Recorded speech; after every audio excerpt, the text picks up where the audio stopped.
Olá pessoal, tudo bem com vocês? Nesse vídeo, eu vou falar sobre o ciclo cardíaco. O ciclo cardíaco é um conjunto de eventos que ocorre desde o início de um batimento cardíaco até o início do próximo. Aqui, nós podemos observar esse diagrama, que é chamado de diagrama de Weygres, também chamado de diagrama de volume e pressão. Esses eventos, mostrados nesse diagrama, ocorrem no lado esquerdo do coração, porque os eventos que ocorrem no lado direito são ligeiramente diferentes, né? Possuem pressões diferentes, porque o lado esquerdo ejeta sangue para todo o corpo e precisa de uma pressão bem maior. Esses eventos consistem em períodos de contração, chamados de sístole, e períodos de relaxamento, chamados de diástole. Bom, eu sempre gosto de falar para observarem o enunciado. Percebem que aqui fala do volume, né? Quando a gente associa com volume, a gente lembra de líquido. Então, aqui a quantidade de sangue nos ventrículos, em ml, que varia de 50 a 130 ml. Aqui registra as pressões. A pressão na artéria aorta, a pressão nos átrios e a pressão nos ventrículos. Além disso, nós temos o eletrocardiograma, que registra as ondas elétricas do coração, e o fonocardiograma, que registra as bulhas cardíacas, ou seja, os sons cardíacos. Esses eventos,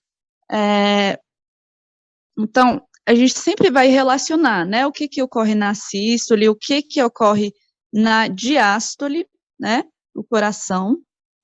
Eu quero começar falando desses eventos pelo ventrículo. Então, vamos começar do eletrocardiograma.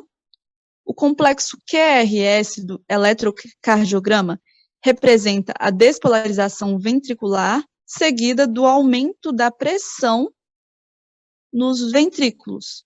Então, seguida do aumento da pressão ventricular. Quando aumenta a pressão ventricular, o ventrículo manda sangue, né? Ejeta sangue e o volume ventricular diminui. Ou seja, se ele está ejetando sangue, a quantidade de sangue no interior dos ventrículos está diminuindo. Nesse momento, é necessário que a gente entenda alguns detalhes. Tá vendo que aqui, no final, na diástole, né, quando o ventrículo está em diástole, o volume está alto, né, o volume está em 130 ml.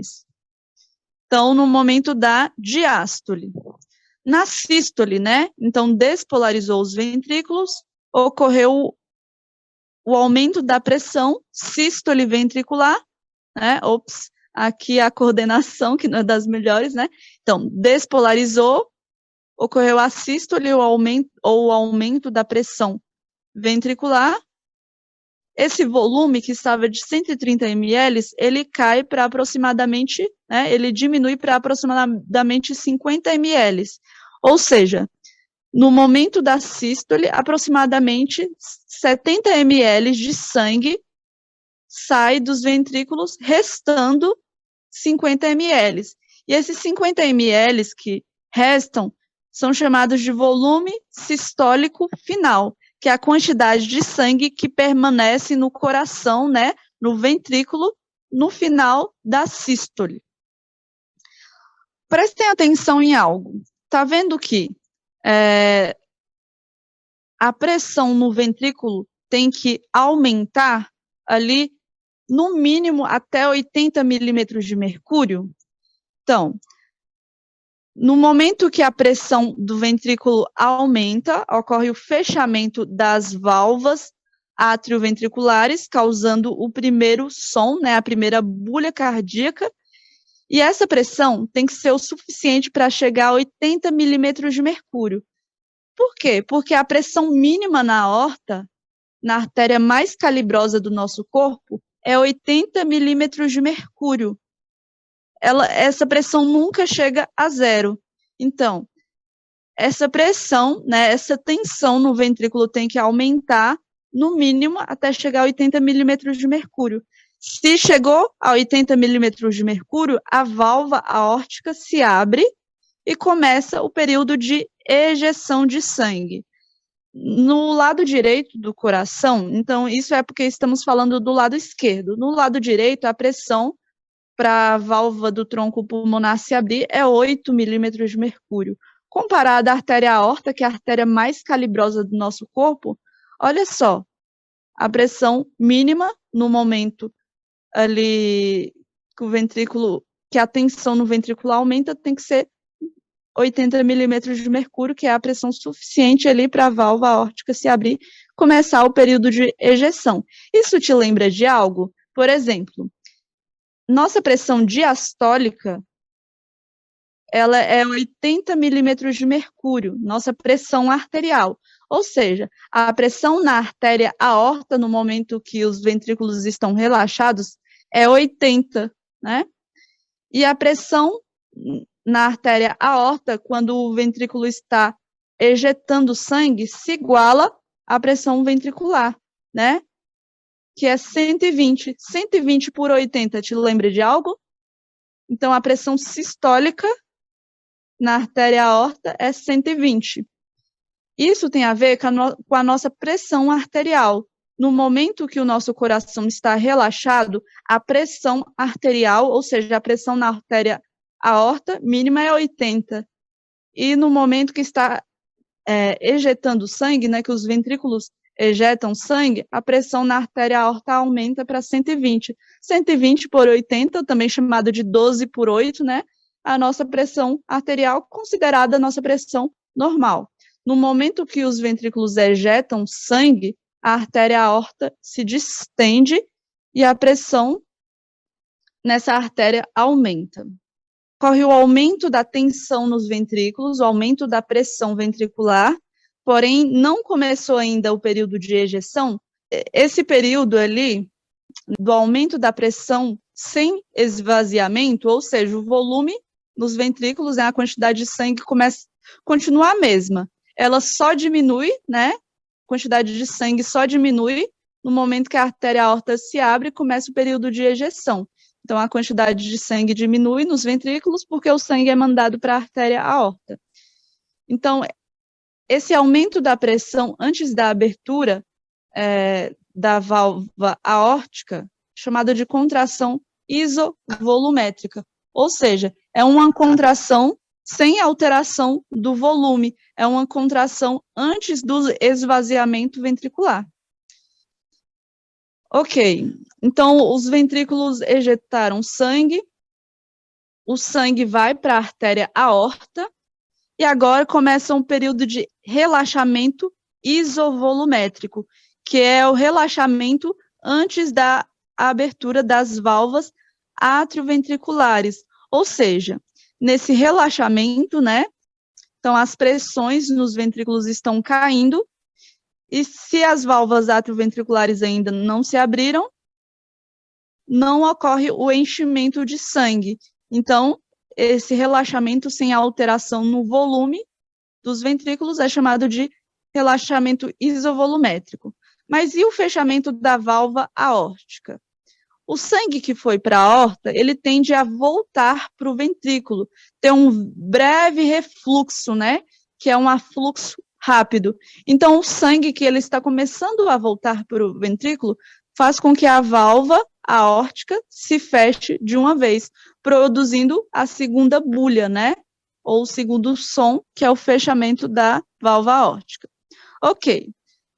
Após a onda T, ocorre a diástole, né? Ou seja, onda T, repolarização, seguida, né, do relaxamento, né? Atividade elétrica, repolarização, seguida da atividade mecânica, que é o relaxamento ou diástole. No momento da diástole, os ventrículos estão se enchendo de sangue, ou seja, ocorre o aumento do volume ventricular, né? E a sístole atrial, né? Por exemplo, a onda P representa a despolarização atrial e a sístole atrial, né, com o aumento da pressão nos átrios, terminam de encher os ventrículos. Ou seja, 80% do sangue ele flui livremente dos átrios para os ventrículos. E a sístole atrial é só para terminar de encher os ventrículos. Por isso, né, que é 20%, né, adicionais que a sístole atrial manda. Por isso que os átrios são chamados de bomba-escova, porque terminam de encher os ventrículos, enquanto os ventrículos fornecem a força de bombeamento principal, ou seja, tem um aumento de pressão muito grande nos ventrículos para mandar sangue para a artéria aorta, né? Então, a pressão nos átrios é muito inferior à pressão nos ventrículos, né? Por isso o Gaito traz esse termo, que os átrios agem como bomba-escova, que só terminam de mandar, né, 20% adicionais de sangue para os ventrículos, e os ventrículos fornecem a força de bombeamento principal, mandando sangue para todo o corpo. Então, 80% do sangue flui livremente dos átrios para os ventrículos, e os átrios terminam de mandar aqueles 20%, ok? Então, esses são os eventos, né, que ocorrem no coração do lado esquerdo. Basicamente, o ciclo cardíaco, esse conjunto de atividades que ocorrem entre a sístole e diástole cardíaca. Nós podemos ver esses eventos demonstrados também nessa próxima animação. Olha só. Então, aqui nós podemos ver os eventos, né? Quando os átrios relaxam, eles vão se encher de sangue, né? Os átrios vão receber, né? Do lado direito, vai receber sangue das veias cavas superiores e inferiores, e do lado esquerdo das veias pulmonares. Na sístole atrial, os átrios mandam sangue para os ventrículos, né? Forçando a abertura das válvulas atrioventriculares, e os ventrículos, eles vão mandar sangue para as artérias, né? Do lado direito, manda sangue para a artéria do tronco pulmonar, do lado esquerdo, manda sangue para a artéria aórtica. Então, por exemplo, vocês percebem que na sístole ventricular, a pressão de sangue nos ventrículos faz com que as válvulas atrioventriculares se fechem, e as válvulas semilunares, que é semilunar do tronco pulmonar e semilunar aórtica, se abram. Então, toda vez que os ventrículos se contraem, a pressão de sangue força a abertura das válvulas semilunares e fecha as válvulas atrioventriculares, né? Então, o sangue do lado direito do coração vai para os pulmões, e do lado esquerdo, o sangue vai da artéria aorta para todo o corpo. Então, é isso, pessoal. Se você gostou desse vídeo, curta esse vídeo, compartilhe com alguém que possa ajudar.